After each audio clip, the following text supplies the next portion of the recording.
What's up everybody, Maran here for another My Week With video. So this week I've been driving the 2025 Toyota 4Runner Limited, and this is the regular iForce version, not the iForce Max.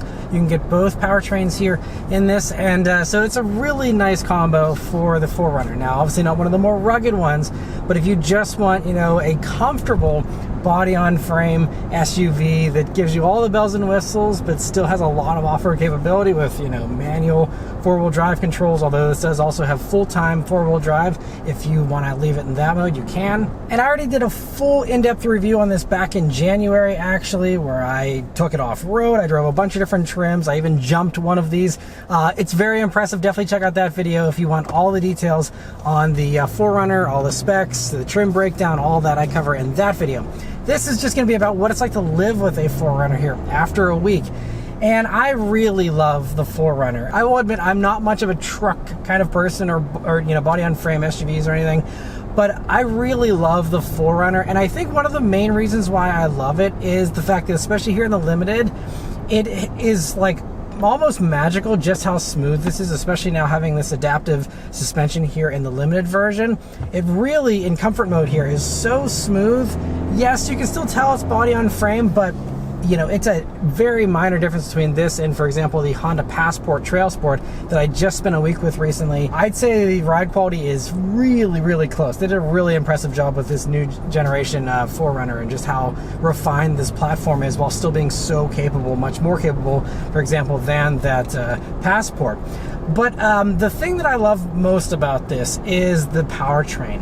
You have so much punch with this turbo 4-cylinder, and you get the fun turbo whistling and whooshing sounds every once in a while as well, but it's just so responsive, and it's paired up to this 8-speed automatic that's always in the right gear. I mean, even gentle passes on the highway, I give it a little bit of gas, it immediately drops down like 3 gears, gives me the perfect gear selection, and gives me exactly the amount of power I need. Not overboard, but not too little either. It just is really well spaced out with the gearing in this, and then again just the programming that's so responsive. I love it. And again, not to beat up on the Passport, but I just had a Passport a few weeks ago, and I mean the transmission is so slow to give you a downshift whenever you're in a hurry. Drove me crazy. This is much better. For example, here, starting from a stop, it just goes. There's no delay, there's no waiting around, there's no guessing game. And that's getting, unfortunately, a lot of other vehicles, not only the Honda, but a lot of others that have these thinking periods all the time now with these overly complicated transmissions and computerization. This is just perfect. It really feels old school with the response, and I love that about it. And I also love that it's just miles better than the old 4Runner. I will admit I wasn't a huge fan of the old 4Runner. I understood its appeal, I understood why people loved it, but personally it just felt so old and so sluggish and cumbersome that I just, it's just something that I personally didn't like driving. I love driving this thing. As someone who's an enthusiast that likes sports cars and everything, and small cars typically, this thing has been so much fun to drive around in this week, and I've really enjoyed it. It also helps it's in this heritage blue color, which is such a fantastic blue.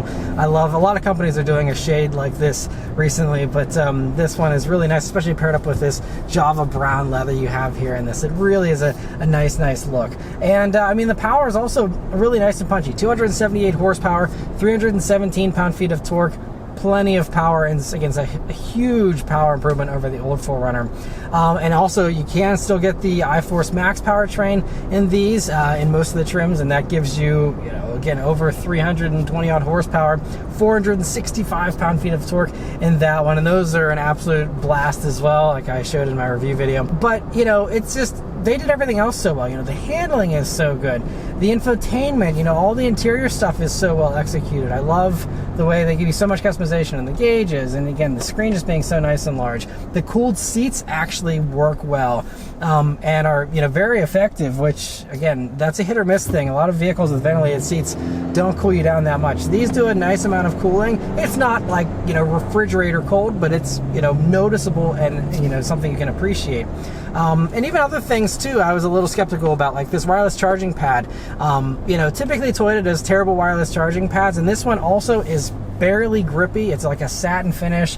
Doesn't hold your phone in super well, but at least here in the 4Runner, it's a vertical kind of mount, so your phone's less prone to sliding around, and there's a little bracket here But I actually was able to do reliable wireless charging here with this pad this week, and that's the first time I think I can actually say that in a Toyota. So that even surprised me a little bit. Now there were other shortcomings. For example, like I don't love the rear seat space is still a little smaller than I would like.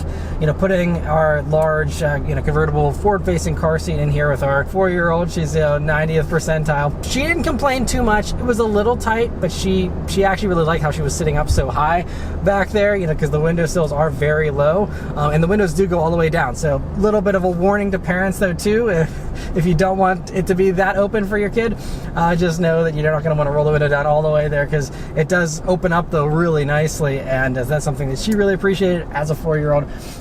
But it is still just a little tight. I just wish they would have gone a tiny bit bigger on the rear seat, because that's an area where Passport, for example, has a clear advantage, so much more space than what you have here in this. Another thing though that I was pleasantly surprised with was the JBL stereos. This has the top of the line 14 speaker JBL stereo with the removable speaker there in the middle.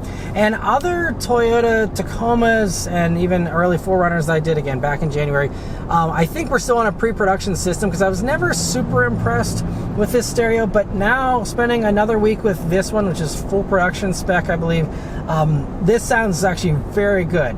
Now, it's no like mind-numbingly good experience or anything, but it's a very solid, good stereo, and I think if you appreciate music, it's probably going to be a nice upgrade over, a regular bass stereo in one of these. Although most bass stereos these days are also perfectly acceptable, so don't feel a ton of pressure to upgrade to that, but it is nice, and having the removable component here is a fun little touch too. But as far as the driving goes, there were 2 other complaints that I had here with the 4Runner. The first is that I did a little bit of longer highway driving here this week, and I was able to use the lane keep assist system in this vehicle, and it's still a fairly nervous steering assist in this truck, where it actually one time tried to drive me onto the shoulder. I'm not sure why.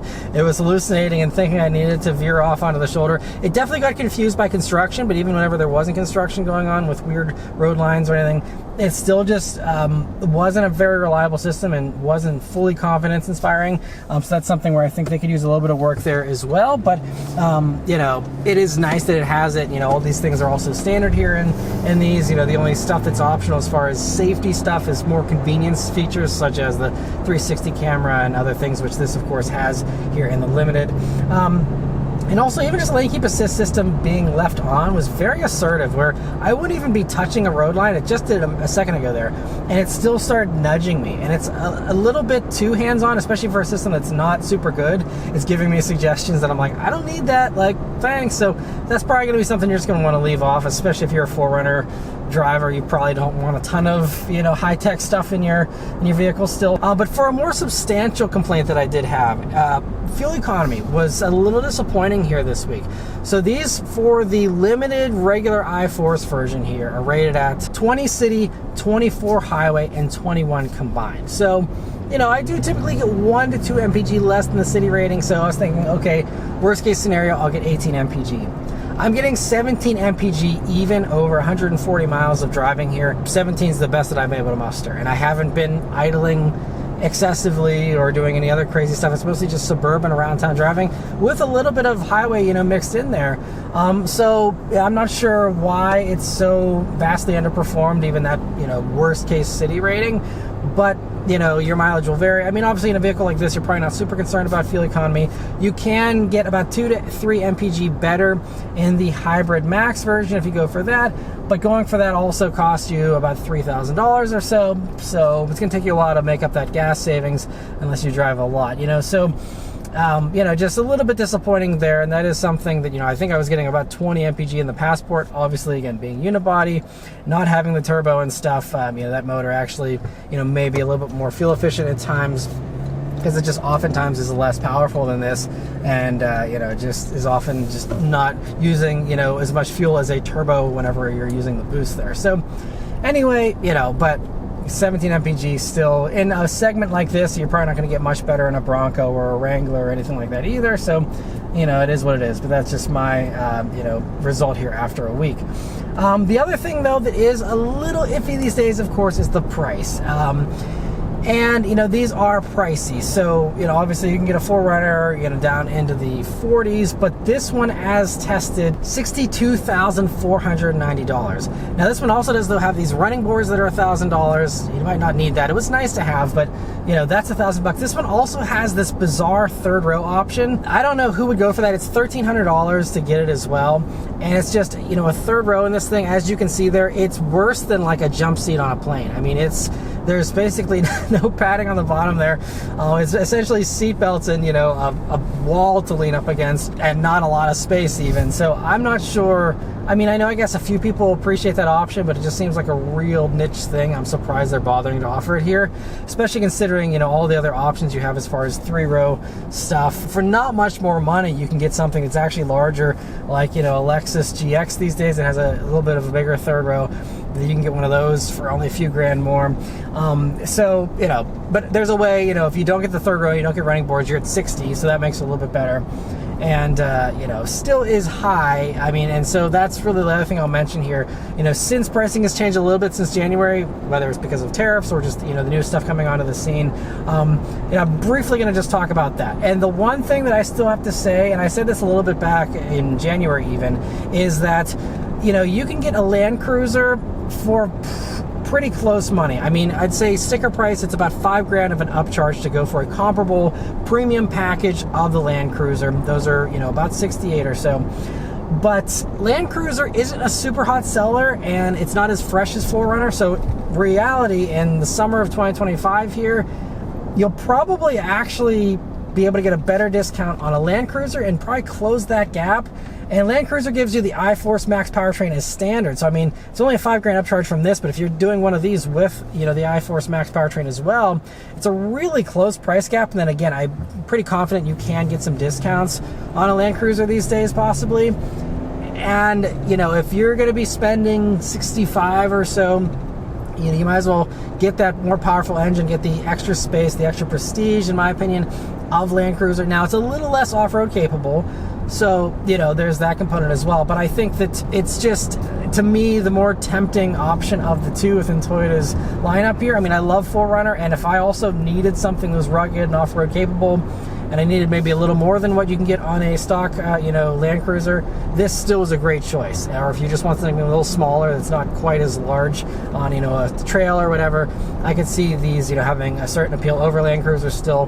But, you know, if you're just looking for a cool daily driver, I still think Land Cruiser may be the better way to go for very much similar money. Other things too, you know, these days there's a lot of discounts on Broncos. So if you're willing to go for something a little bit more purposeful and a little less refined, you know, Bronco is really great though. And I mean, but there's large discounts on those. So I mean, that might also be a better deal, since there's probably not going to be many Toyota dealers offering discounts on 4Runners here this year, since it's the new hotness here in the Toyota showroom for 2025. And also, again, you know, like I said, I complain about how Passport drives a little bit, and it certainly isn't perfect in all the ways, and especially if you are someone who wants, you know, all the manual lockers, you want, you know, an actual, you know, physical four-wheel drive system you can change and all that.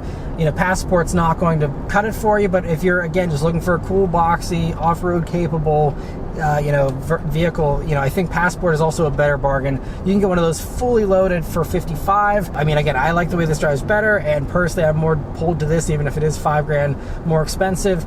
But, you know, just another new thing here I wasn't able to talk about back in January, because Passport still hadn't had its pricing at that point.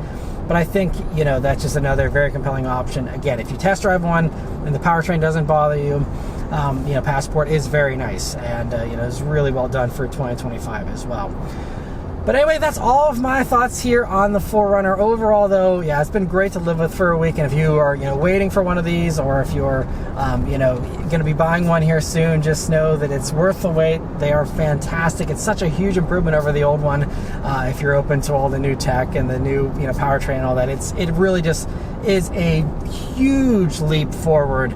I mean, as far as vehicles going from one generation to the next, I don't think there's a bigger leap than 4Runner in this current decade, at least. I mean, it's just going from the Stone Age, basically, to you know, cutting edge tech, cutting edge powertrain, just everything in the best way possible. And we know this motor should be pretty reliable. It's gone through Toyota's, not only just their regular durability testing, but also their commercial grade testing.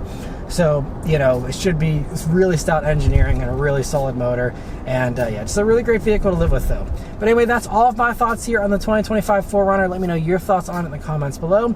Huge thanks to Toyota for providing me here with this vehicle to review for you guys today. And yeah, thank you all very much for watching. Please leave a like and subscribe to keep these videos coming. If you're still considering other vehicles also and you'd like a little car advice, I can also offer you personalized help on my website at mattmoranmotoring.com, where you can go and do a one-on-one call with me, and I can help you figure out what is the best choice for you. But anyway, thank you all very much for watching, and I'll see you guys on the next one. Take care.